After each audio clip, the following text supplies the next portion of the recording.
Okay. Sean, last time we talked with you, you hadn't yet connected with Reggie just for the latest on injuries. I'm just wondering if you could update us on the health of your team and any guys in particular who might be. Yeah, so we're in good shape right now. The only thing that came up, Lindsay, was that Leonard had gotten a concussion during the game. Didn't realize that until afterwards. Don't expect that to affect his status in the least bit. He's feeling good. He's asymptomatic. Whether that means he's listed as limited or anything like that, those are more kind of semantics than anything else. So Leonard did come out of that with a concussion, but he's feeling good and expect him to be ready to roll against the Packers. And then the only other guy, Double D, who was in an active, kind of a surprise inactive for us. Not a surprise, but thing didn't turn around the way that we wanted. He's feeling good. He's making good progress with the hamstring. And so, we should be in pretty good shape, with everybody else. And then with Matthew Stafford, can you just kind of take a big picture view of how really the first half of the season went from up to the bye and what you hope to see from him going forward? Yeah, I think when you look at it, what I think really stands out to me is he's played great football, over the course of these 10 games. There's been a couple things as of late that haven't been in alignment with the way that he's played. But I think really, if you just look at the numbers, I think the San Francisco game's really not reflective of how well I actually thought he played. We had the one little miscommunication early on the fourth play offensively where we turned it over. But the other one, that's a freak accident that has nothing to do with him, where the ball gets tipped on kind of a perimeter screen that we're running. But he gets, that's going to go down as it looks like 2 interceptions, but really he had one on a miscommunication. And then I thought with the opportunities that we had, he made good decisions. We had a lot of drops in that game. And I think because of the fact that they were able to possess the ball fairly well, there was a very small margin for error. I mean, when you really look at it, we've got to play better offensively. I've got to do a better job. But I think specific to Matthew, I've been really pleased with him, Lindsay. I thought he bounced back from a couple uncharacteristic decisions against the Titans and gave us a chance against the Niners. You look at the first drive, I talked about that. The second drive, on the fourth play of that drive, we have a turnover on a screen where we've got kind of a look that we feel like is in alignment with giving ourselves a chance to convert. We didn't, no excuse. Then he ends up leading us on a 7-play touchdown drive. Excellent third down conversion to he and Higbee for the final touchdown, on the final play of that series. And then he leads us on another potential scoring drive. We're in a second down in the high red. We kind of have a weird deal where we end up, not snapping it or snapping it. It moves us back 5 yards. We miss a fake field goal. And those are the first 4 possessions where I think you only have, less than 25 snaps to show for it, 2 of which were scoring drives. And then on the second drive, he's doing what he can control. Coming out of the second half, they did a nice job on the first third down on the 5th series where, they're in a man coverage. We kind of had a man beater and they ended up making a nice play where we went to Darrell Henderson. And then on the next 2 drives, we have drops on third down that are going to be conversions where he's putting the ball in good spots and good location. And then when you get the ball back after that, it's a 31-7 game. And so not a lot of opportunities. He's a great player. I think he's going to play really well down the stretch for us. I like the way that he responded, and I'm excited about the opportunity for our team to play better football collectively because I know we can, and that's what I expect us to be able to do. Thanks, Sean. You're welcome. Jordan?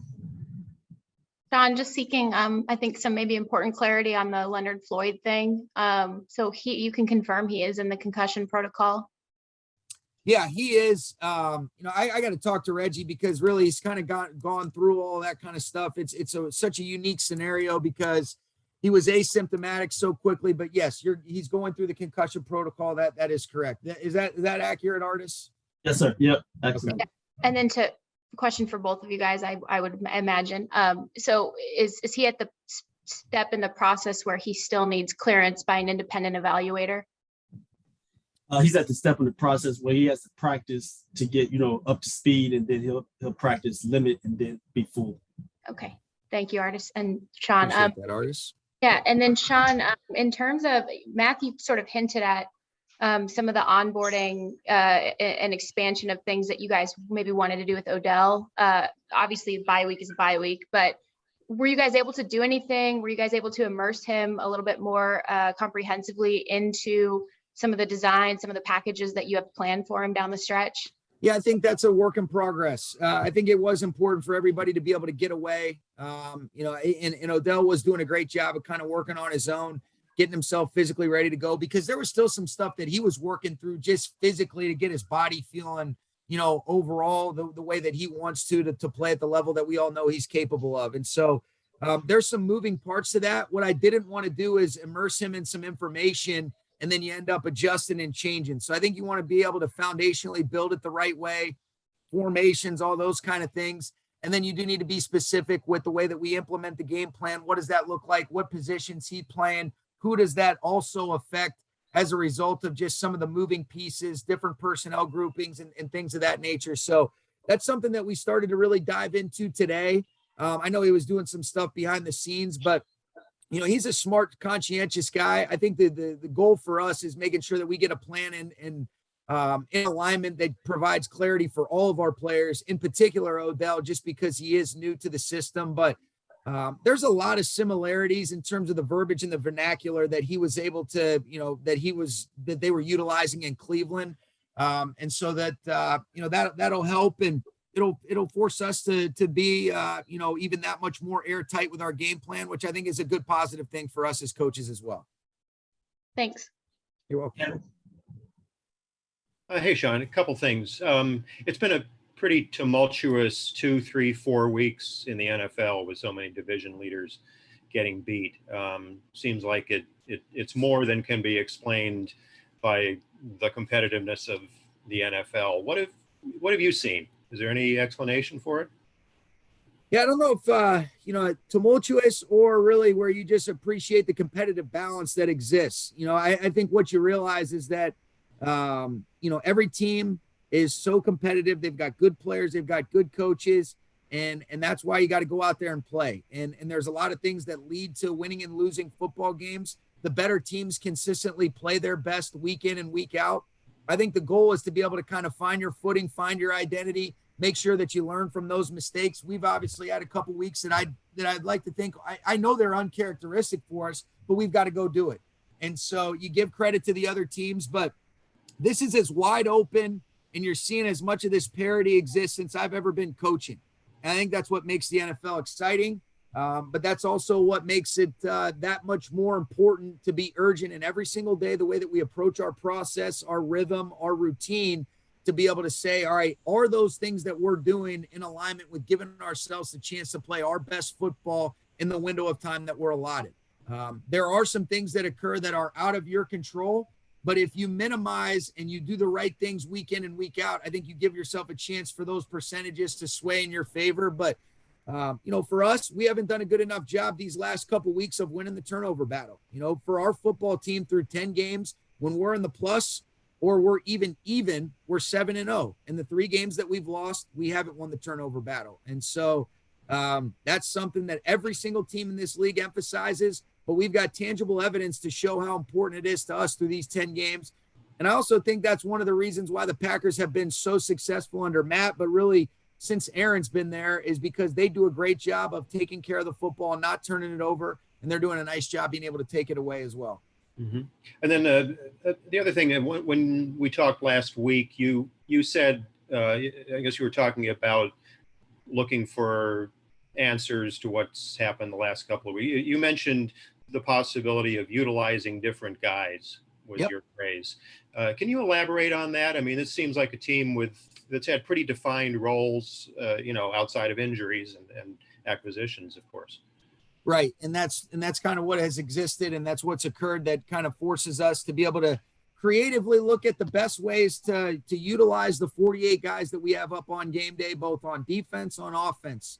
What does that look like for us is always a product of our guys first and foremost. And then how does it give us advantages or disadvantages based on the upcoming opponent and some of those different things.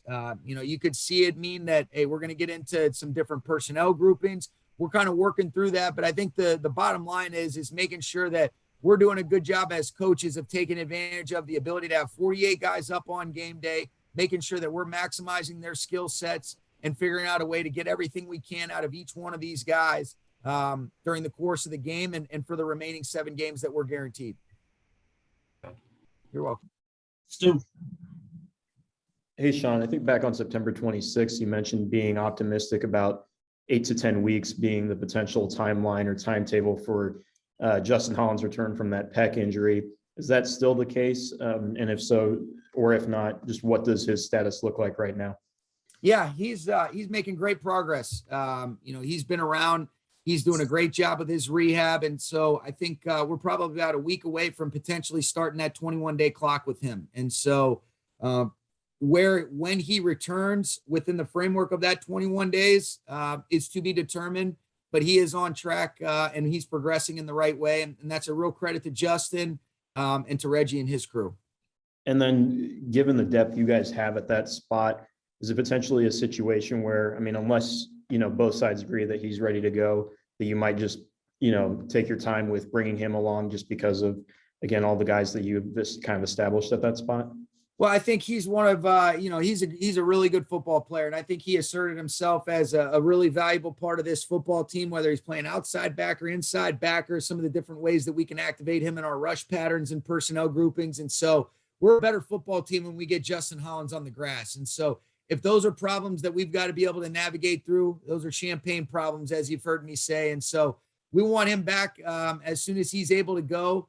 But, we're not going to rush him. That does give you a luxury to be a little bit more patient. But, I know he wants to get out there and we want him back competing as quickly as possible for us. Thank you. You're welcome.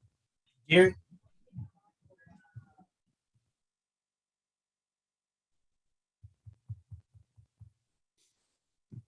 We can't hear you, Gary.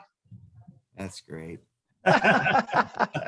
Hey, John, so you said you were going to spend last week looking inward. I'm just curious, how did that week unfold for you? I mean, are you like going out of your mind on Tuesday and mellowing out Wednesday, or how does that week unfold? And what did you see? But when I'm going out of my mind all week, Gary, just every single minute of every day. No, you know what? Part of what we do during the season, if we're doing a good job, that are things that are really important to us, is there's a ongoing self-scout and reflection that occurs every single week. And so I think what you can do is you give yourself a chance when you know that you have a week, Gary, to be able to say, okay, let's take a couple days just to get ourselves refreshed, recuperated, and then take a step back and look at the totality of the 10 games.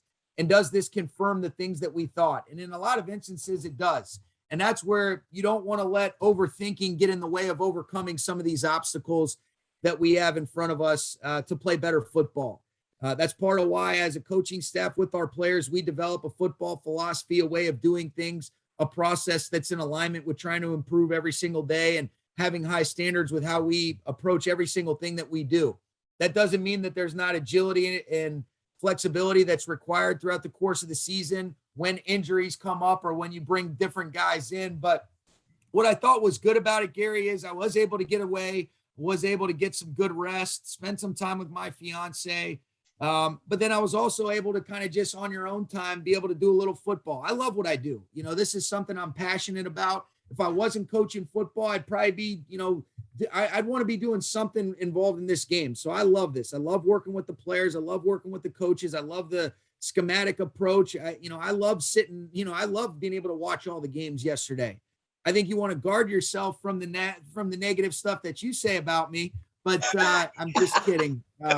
But all things, in all seriousness, though, it was a good balance, and I feel good. I'm excited about being able to compete to the best of our ability every single day with this group. I really love this football team, and that's where we're at. And it did confirm a lot of the things that we had hoped, or not necessarily that we had hoped, but that I had felt, right afterwards. And I think the natural inclination is to fight the urge to feel like you need to make overarching changes while not being naive to the fact that we got to play better football. And so sometimes the answers are, simple. Sometimes there's some underlying things. And so it's a combination of both, but that's what I was able to do in the week that we had. And then you touched on the Packers in terms of turnovers and whatnot and how well they've done there. But can you kind of just give us a snapshot, first look at what you think about the Packers and what this matchup's going to be like? Yeah, it's a great football team. The success speaks for itself. They've got great players across the board on all three phases. They're very well coached. They're disciplined. And I think they've got guys at the key spots that really carry the torch. I mean, Aaron Rodgers, his resume speaks for itself. Devontae Adams, I don't know exactly what Aaron Jones' status is, but Dylan has played at an extremely high level. I've been really impressed with, since they lost Tunyon, the way that DeGuardiola stepped up and made some plays. He makes a nice off-schedule touchdown catch. It looks like they're going to get Lazard back. You see Valdez-Scantling making his plays yesterday when they strike one play to be able to even the score, and then Minnesota ends up kind of stringing together a really good drive. And then you flip the tape on defensively, and you're looking at a really good job that Joe Barry's done. Being able to go in there. There's some continuity personnel-wise, but I've been so impressed with the way that they've played on all three levels. Preston Smith shows up over and over again. Rashawn Gary, even though he didn't play yesterday, does a great job. He's only gotten better. I thought he was playing really good football when we played them in the playoffs last year. And then Kenny Clark's one of the best players in this league that isn't talked about enough. I've been so impressed with him. I think Devondre Campbell's been one of the underrated signings of the year. When you just look at his production, his versatility, the way that they're able to utilize him.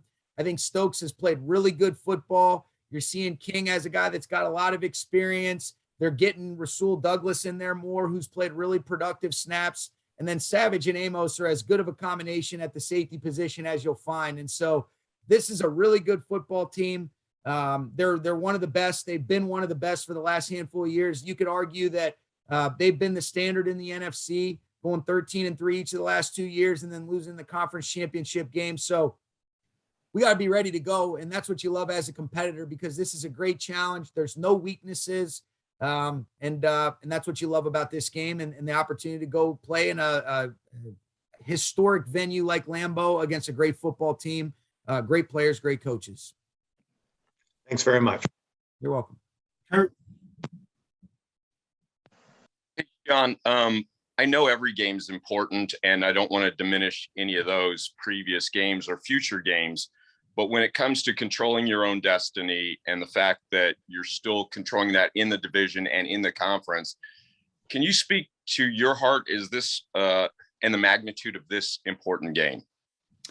Yeah, I think the important thing for us, Kurt, is really just, taking it a day at a time. What we can't do is win all these games at once, but we've got to be able to do a good job of kind of resetting ourselves, playing good football, playing our brand, our style of football. And I think that starts with a great week of preparation. I think the challenge for us is, can we check that box every single day that we competed to the best of our ability? We tried to focus on getting better.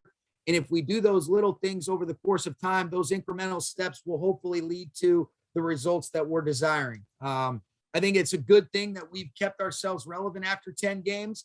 But the only thing that really matters for us is coming back after this bye and doing a great job this week, putting together good plans, putting our players in the right spots, and then them ultimately going out and executing and enjoying the opportunity to compete at a high level against the Packers to try to see if we can go attack and opt to get our 8th win. And that's really where our focus and concentration is, because the rest of that stuff takes care of itself. But I don't want to get ahead of ourselves with things that, are out of our control right now. We want to focus on the things that we can control. It's the coaching cliche, but it is all so very, very true. And then my last thing real quick is Von Miller after the game Monday night was incredibly optimistic. He mentioned specifically playing with 99. Having looked at the film or tape of him and moving forward, knowing he's still nursing maybe a little ankle and that, but learning the system, what did you see? What did you like? Yeah, I saw a really good football player that has a chance to make an impact and influence and affect the game every single snap. I thought, to the Niners' credit, they did a nice job of staying in those manageable situations. They got the ball out in a lot of those known pass downs. So, they did a good job of minimizing the impact that a player like a Vaughn or an Aaron can really have on the game with some of their elite skill sets and traits and characteristics that make them difference makers. However, there was still a handful of plays I thought he made in the run game. Thought he did a good job setting the edge. Thought it was good for him to be able to get out there and compete with his teammates for the handful of snaps that he did play. And I think it's something that we can build on. But, I've been really impressed with Vaughn. Really excited about the opportunity to just continue to get to know him better and watch how he can help our football team grow. Thank you, Sean. You're welcome. Kyle? Hey there, Sean.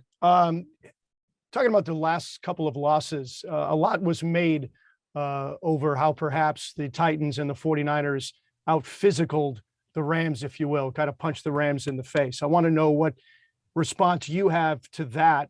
And I've got to believe in the last week of preparation, guys hear things like that. They probably take comments like that personally, no? Yeah, I try to stay, I try to really look at the tape, look at the things that we can really focus on. I don't get too caught up in some of the outside in narratives. I think when you really look at it, I think you give the credit where credit's due. Both those teams did a nice job of finding ways to win the football game. I think when you throw out, when there's statements like that are thrown out, that's a lot to be said when each play represents its own entity. There's different ways that you can be physical, you can be violent. I think what they did is they were efficient football teams. They did a good job. You look at it, I thought our defense played really physical against Tennessee. Thought we did a good job. We in essence kind of offensively spotted them 14 points, and they played a smart game that was in alignment with really being able to control the tempo of that. And then I thought their interior rush got after us a little bit because we had to become one-dimensional. You give them their credit, but I don't know really about that. When you look at the 49ers, great job possessing the football. We didn't do a good enough job sustaining drives offensively on those third downs and then a couple of those early turnovers. And again, you're going down 14-0 early on in the game. So I think you credit them for the execution. I do think we're a good physical football team. I want to see us play complementary football in all three phases. And I think that's our winning formula.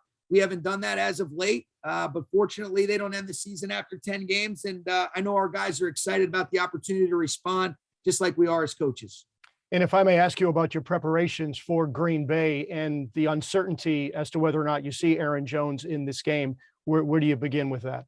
Yeah, I think you've always got a plan if he does play in the way that they utilize him. I think A.J. Dillon's done an outstanding job really stepping up. They're different types of players, but they're both really versatile backs. And so those are things that you have to plan for accordingly. But I think like anything else, whether AJ was in the game or whether Aaron was in the game, there's some different menu of calls that maybe you would want to activate or different things that you feel like you would want to do for our players. And so that will be no different. Those are things that you'll monitor. But both of those guys are great football players that I think Matt and his coaching staff and Nate Hackett and those guys do a great job of really accentuating their skill sets based on the different things that both those players can do. Okay, Sean, thank you. You're welcome. As we wrap it up with Andrew, Dennis, and a quick one from Jordan, please. Sean, Kurt kind of stole my thunder here, but while you were watching football yesterday, I don't know if you saw did to the Bills and the emotion that Frank Reich had after the game, because that game, as a playoff rematch meant so much to them emotionally. Do you want that from your team in this playoff rematch Sunday? Does this one mean as much as maybe that did to them yesterday? I can't speak on that. I mean, I saw what had happened in that game, but I didn't see kind of their reaction after the game, Andrew. I do think each year is a new year, and there's different players, there's different things, there's different parts in the season, there's a couple different schemes. And so this game is very, very important to us because it's our next game.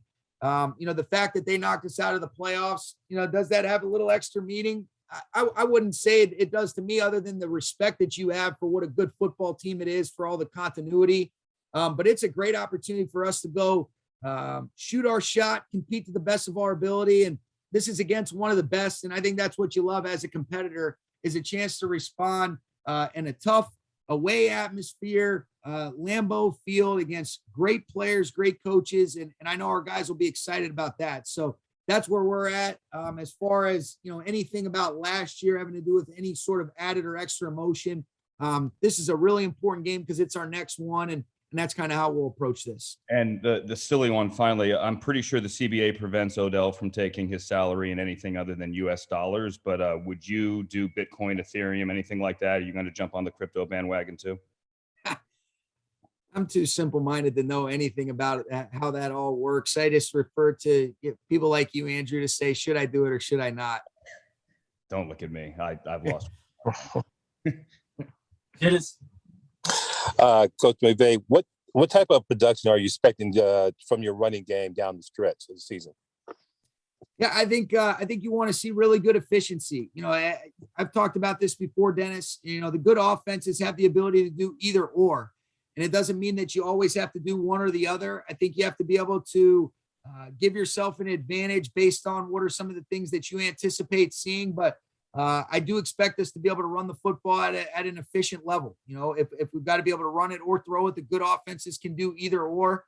What does that look like in terms of you know, numbers and things like that? I don't really necessarily get caught up in that, but I do want to see efficient runs. I want to see conversions in some of these short yardage situations, being able to punch the ball in the red area and being able to stay on track in the early downs. And so I know that's kind of a very vague answer for you, but ultimately it boils down to efficiency, allowing us to be able to stay on track and be able to run it or throw it at a level that's in alignment with putting ourselves in a position to move the football and score points.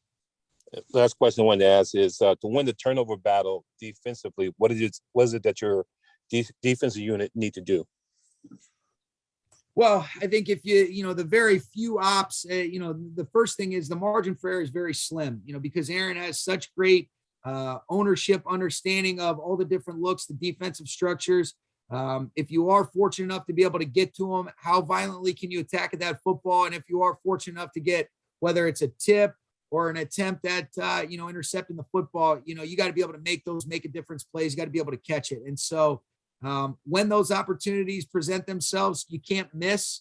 And then how violently can we attack at it in every single thing that we do outside the framework of just, you know, trying to be able to get after the quarterback. But easier said than done. I think it's just being intentional about every single snap, making sure that that's a focal point for us. And when those opportunities do arise, if they do, you can't miss them. Thank you. Wrapping with you, Jordan. Sean, just a quick one for me, and sorry if you hear my dog barking in the background. Can't stop him apparently. That's all right. So just to piggyback off of the defensive question, the 49ers did a lot of things, aligning some of their joker players in the backfield, kind of trying to scheme Jalen out of plays at times, spamming other players. When you see something like that and you see the opponents that are left on your slate, guys who have the ability to do maybe a multiple arrangement of things, is that something you guys, when you self-scouted, had a discussion about moving forward, trying to find ways where the schematic stuff, the plan sort of meets the level of execution that you're expecting? Yeah, I think, you know, I think in particular, when you look at the 49ers, you know, I've always had respect for the way that Kyle has a vision for being able to kind of onboard certain guys that are those Joker-esque type of players offensively, whether it's Juszczyk or Kittle. And then I think Deebo Samuel is a pretty unique player in the different ways that you can activate him. Not only is he a premier receiver that is so tough and physical over the middle, he's shown the ability to be able to win outside in some of those isolations down the field, taking a screen, but he is a legitimate running back as well. I mean, you go back to his career at South Carolina, this guy is very rare in terms of the skill set that he provides. Are there other players? Are there other teams that could utilize somebody in a manner the way that they've done with Deebo? Maybe so, but he's been a guy that can demonstrate that. I mean, if this guy played running back, I think he could be a legitimate starting running back as well. And so with his build, his ability to take handoffs, his feel as a runner, whether it be in close quarters or on some of those perimeter things. And so that's absolutely something that you look at.